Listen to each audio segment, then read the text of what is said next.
प्रधानमंत्री नरेंद्र मोदी ने हाल ही में अपनी कैबिनेट का विस्तार किया, जिसमें 43 सांसदों को शपथ दिलाई गई।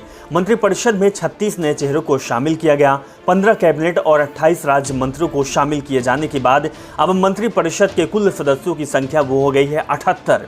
मोदी टीम ने 4 मंत्रियों के पास 50 करोड़ से ज्यादा की संपत्ति है, जबकि 8 ऐसे मंत्री हैं जिनके पास 1 करोड़ रुपए की संपत्ति नहीं है। जी हाँ, मोदी कैबिनेट में सबसे अमीर मंत्री कौन है, ये जानकारी हम आपको बताएंगे। तो पीएम मोदी की नई कैबिनेट में ज्योतिरादित्य सिंधिया सबसे अमीर मंत्री हैं। केंद्रीय मंत्रिमंडल के विस्तार में ज्योतिरादित्य सिंधिया को नागरिक उड्डयन मंत्रालय दिया गया है।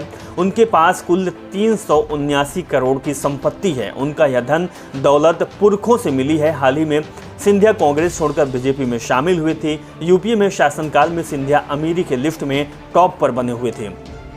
वहीं मोदी कैबिनेट के दूसरे सबसे अमीर मंत्रियों में पीयूष गोयल का नाम आता है। उनके पास 95 करोड़ की संपत्ति है।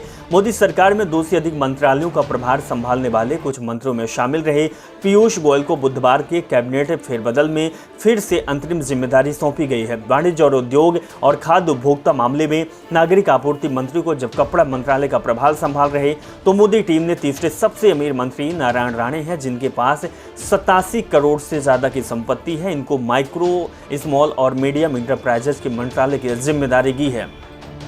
वहीं आपको यह भी बता दें कि मोदी कैबिनेट में नए मंत्रियों में सबसे कम संपत्ति वाले मंत्री की बात करें तो ओडिशा से बीजेपी महिला सांसद प्रतिमा भौमिक के पास सबसे कम संपत्ति है। उनके पास 10 लाख रुपए से भी कम की संपत्ति है।